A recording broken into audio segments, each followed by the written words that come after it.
Exoria, Irusi, Meke, Isuria.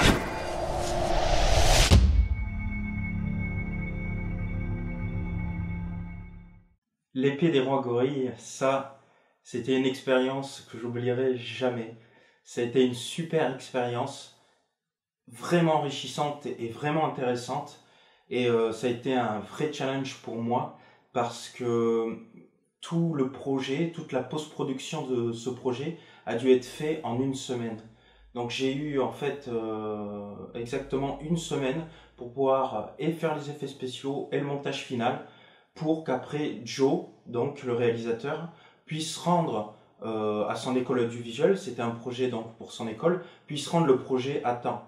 Et c'était vraiment intéressant parce que Joe faisait de son côté, quand moi j'étais en train de faire de la post-prod, les plans où il n'y avait pas besoin de ma présence, parce que déjà j'étais acteur dans ce petit projet, mais en plus il aimait quand même que je sois là pour faire office de superviseur des effets visuels quand il y avait vraiment de gros effets. Donc c'était très intéressant de faire les deux, j'ai bien aimé, c'était vraiment fun de jouer le rôle, mais aussi de m'occuper de savoir où, comment placer les acteurs, qu'est-ce qui serait compliqué ou pas.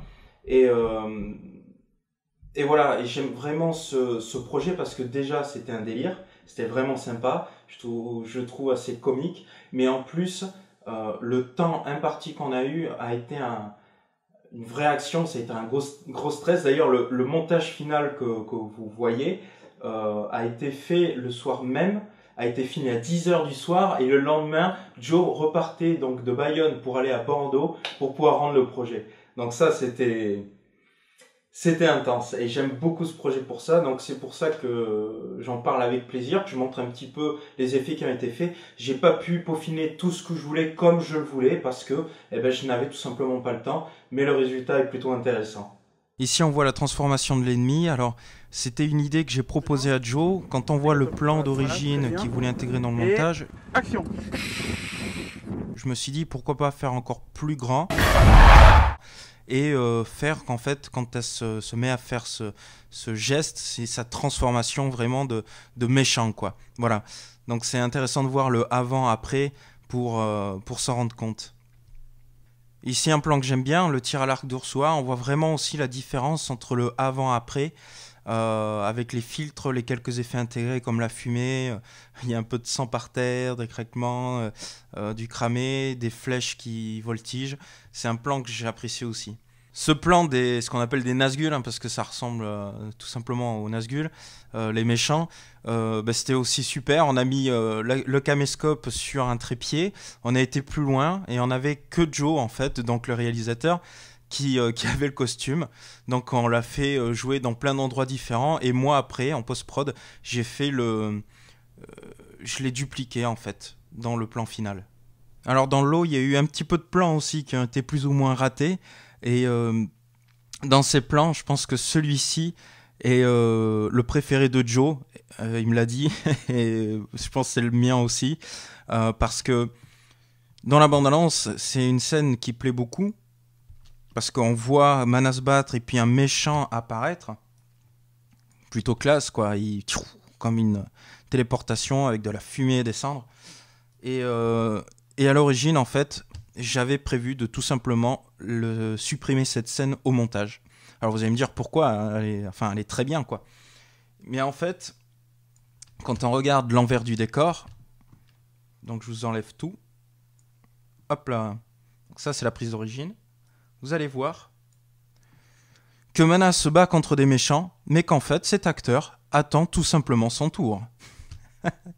Et quand j'ai vu ça, je me suis tout simplement énervé sur Joe. J'ai dit, mais qu'est-ce que tu veux que je fasse avec cette scène ?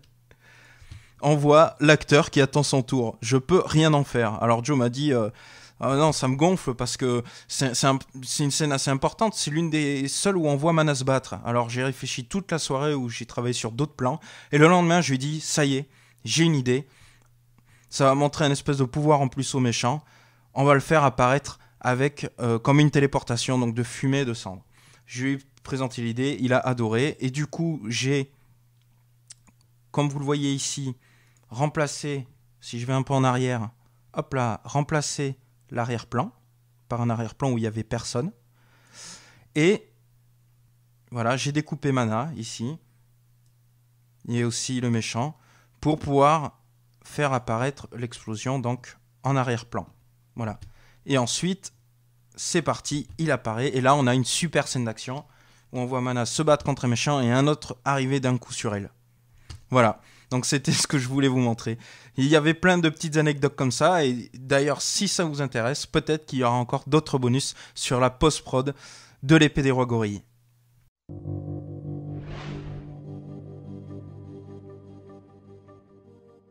おらしかいねえみんなものなら泥棒だ